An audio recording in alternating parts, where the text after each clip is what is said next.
কলমৰ ধাৰেৰে সমাজ পৰিৱৰ্তনৰ কথা কৈছিল তেওঁ কৈছিল অসম আৰু অসমীয়াৰ অৰ্থনৈতিক স্বাৱলম্বনৰ কথা সপোন দেখিছিল খাটি খোৱা দৰিদ্ৰ মানুহৰ উত্তৰণৰ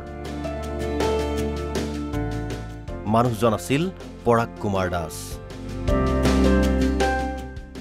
আজিৰ দিনটোতেই আততায়ীৰ গুলিত নিহত হৈছিল সাহসী সাংবাদিকজন পৰাগ দাস নাই কিন্তু আজিও প্ৰাসংগিক তেওঁৰ চিন্তা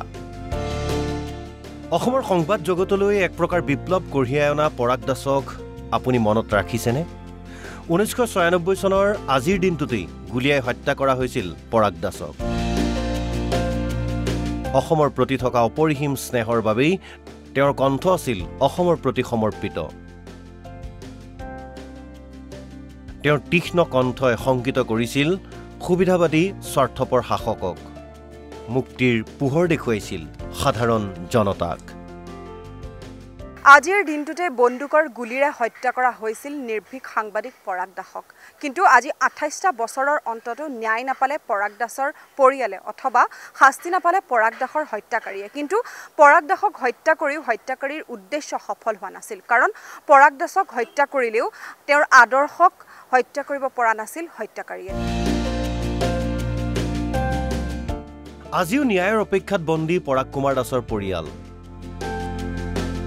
তেওঁৰ অবৰ্তমানত পত্নী পূৰবী দাসে অকলেই ঘৰ সংসাৰ পৰিচালনাৰ লগতে উচ্চ শিক্ষাৰে শিক্ষিত কৰি মানুহৰূপে গঢ়িলে দুই সন্তানক সেয়াও এক সুকীয়া সংগ্ৰাম পুনৰ প্ৰেছ ক্লাবত তেনেকৈ স্মৰণ সভা পাতি বিভিন্ন বিষয়ত বক্তৃতা প্ৰদান কৰিবলৈ বিশিষ্ট ব্যক্তিসকলক পাতি তেওঁলোকৰ যাতে এওঁৰ মানে জীৱনৰ যিবিলাক উদ্দেশ্য আছিল সেইবোৰ আলোচনা কৰি যিমান পাৰি সংগ্ৰামখন তেনেকৈ আগুৱাই নি আছে আৰু সেইখিনি আমাৰ পৰিয়ালৰ কাৰণে সেইখিনি আমাৰ কাৰণে মানে ভাল স্মৃতি হিচাপে আমি ভাল এটা শুভ দিশ বুলি ভাবিছোঁ যে 28 বছৰ পিছতো এনেকৈ সুন্দৰকৈ মানুহে সুঁৱৰি আছে যদিও আমি যিটো ন্যায় পাব লাগিছিল সেই ন্যায়টোৰ পৰা আমি বঞ্চিত হ'লোঁ কিন্তু তথাপিও আমাৰ মনেৰে আমি সদায় সেই ন্যায়টোৰ কাৰণে সদায় চিন্তা কৰিম যাতে কেতিয়াবালৈ হ'লেও আমি পাওঁ গুৱাহাটীৰ মাজমজিয়াত ৰাজগড়ত আজিৰ পৰা 28 বছৰ পূৰ্বে নৃশংসভাৱে হত্যা কৰা হৈছিল অসমৰ সংবাদ জগতৰ নতুন সূৰ্যস্বৰূপ পৰাগ দাসক কিন্তু হত্যাকাৰীয়ে খুদ মানুহ আচুৰ এটাও পেলাব পৰা নাছিল তেওঁৰ আদৰ্শত বুধবাৰৰ পৃষ্ঠাত বিপ্লৱ আৰম্ভ কৰিছিল তেওঁ আজিও প্ৰাসংগিক তেওঁৰ চিন্তাৰাজি তেওঁ অসমখনক ভাল পাইছিল আৰু অসমখনৰ কাৰণে বহুত কিবা কিবি কৰিবৰ তেওঁ মানে ইচ্ছা আছিল তেওঁ কিছুমান ডিজাইন কৰি দিছিল কেনেকৈ অসমখন আৰ্থিকভাৱে চহকী হ'ব পাৰে তেওঁ কৈছিলে মথাউৰিবিলাক ভাঙি দিব লাগে স্বাভাৱিকভাৱে নদীবিলাক থাকিব লাগে নদীৰ বিজ্ঞানসন্মত খনন হ'ব লাগে খননৰ ফলত যিবিলাক পলসুৱা মাটি বালি সেইবিলাক নদীৰ পাৰত মাছৰ কাঁইটৰ আকৃতিত সজাই তাত কেনেকৈ বাঁহ খেতি কৰিব লাগে তাৰো তেওঁ মানে ডিজাইন কৰিছিল তেওঁ তথ্য পাতি সকলো বস্তু দেখুৱাই দিছিল আৰু তেওঁ বিশেষকৈ মই তেওঁ প্ৰিয় কিতাপ স্বাধীন অসমৰ অৰ্থনীতি সেইখনত তেওঁ যিখিনি দিহা পৰামৰ্শ দিছিল সেইখিনি আচলতে অসমত যদি বাস্তৱায়িত কৰিলেহেঁতেন তেতিয়াহ'লে আমি আজি ভুগিব নালাগিলহেঁতেন